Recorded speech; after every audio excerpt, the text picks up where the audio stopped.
Yo, what is good, YouTube? Christian taking back in with another video. First things first, if you're watching this video, go ahead and drop a like, drop a sub, and drop a comment as well. Now, today I'll be coming at you guys with my top 6 predictions for the 2021 Mr. Olympia Classic Physique division. I was going to drop my 212 first, but with the recent passing of George Peterson, I'm going to actually redo that video because I had him pretty high up on that list. But you're currently looking at the qualified competitors list for the 2021 Classic Physique division of the Mr. Olympia. Actually have to put it on 2 different pages because there are so many guys. And to the bottom right, Danny Yuna's name is kind of cut off a little bit. You guys will honestly have to pause this video and go back and look through all these guys' names because there's a lot of them, man. It's a lot of them. I believe there's 30 guys competing in this division. And there's a lot of, man, it's a lot of talent in this division, to be honest. And the top 5 and top 6 is going to be very stiff, man. But there's another group of guys about in the 6 to 12 division. Honestly, like 5 to 10 could probably almost be swapped in and out, man. These guys are so good. But let's go ahead and get into this top 6. And in 6th place, this may be a surprise to some of you guys, but I actually have a Brian Jones. I had him up a little higher than this, and a lot of other people in the community, such as Greg Doucette, had him as high as 2nd at this year's Mr. Olympia. But I believe his stock dropped a little bit at the Arnold Classic, and I believe it's because maybe this isn't the look that they're looking for in Classic Physique. Now, keep in mind, guys, no one really knows what's the criteria or the judging for Classic Physique. It's not the same as bodybuilding because if it was muscle for muscle, Breon would be winning this division by far, in my opinion. But I have Brian Jones in 6th place. I believe he placed 5th last year, so this is just a step down. And there's going to be a couple of newer, it's going to be one newer guy I have above him.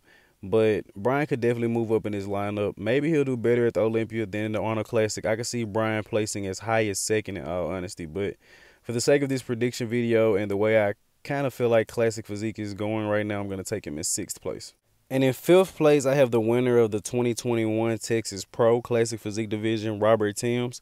And honestly, I want Robert to place a little higher than these guys, but with it being a lot of shorter guys that I'm knowing are not necessarily a lot more detailed, but some of these guys have bigger legs than him, and they just been up on that stage longer, to say the least. But I believe that Robert Timms versus Brian Jones will be an incredible comparison. I believe 5th is a good spot for him because he's a taller guy, and him and Brian will probably compare pretty well. But I believe Robert will edge him out over conditioning and separation.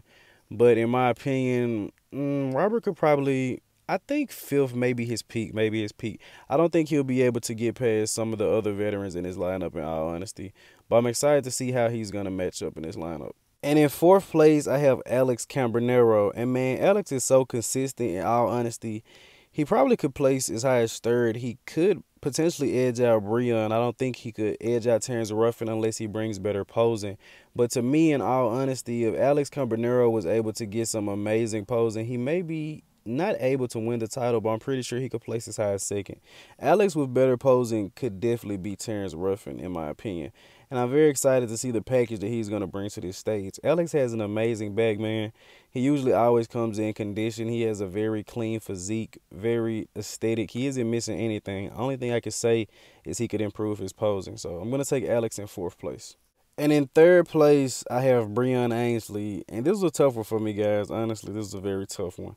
I wanted to put Breon in 2nd, but I just feel like overall being classic, I feel like Terrence has a more classic physique than Breon. Muscle for muscle, of course, Breon wins, but kind of looking at classic physique. And, of course, guys, I don't know the criteria. I don't know what they're judging for. No one really does. But as far as the overall look, I believe Terrence edges out Breon. And with Terrence amazing posing, I just can't see Terrence falling below 2nd place. So, and I know this is my 3rd place prediction about Breon, but honestly, this is pretty much based off of the package that Terrence brought to the Arnold Classic. If Terrence wouldn't have competed at the Arnold Classic, I would have definitely had Breon in 2nd. But after seeing that and seeing that very special posing routine, it's just something you can't ignore, man. So in 2nd place, I have Terrence Ruffin, of course, and I pretty much gave you guys the breakdown already on why I have him in 2nd. Terrence is an amazing athlete, man. The best poser in the IFBB. Logan Franklin is a close 2nd.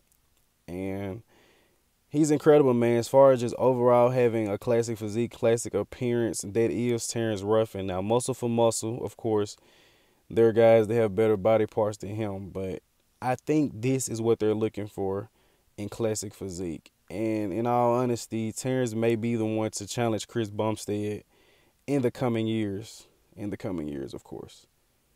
And I'm pretty sure you guys know.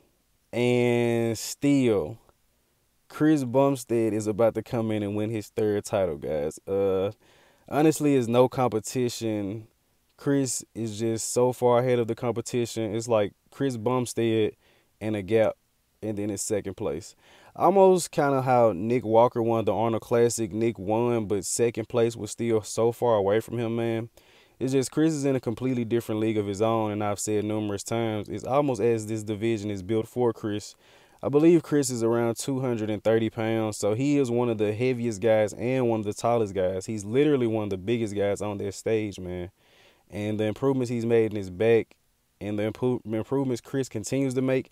And I believe this will be his first season not having to fight against his autoimmune disease. His body is finally listening to him.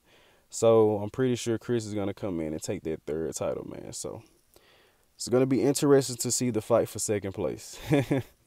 But all jokes aside, guys, I hope you did indeed enjoy this video. Like, comment, and sub. I'm out.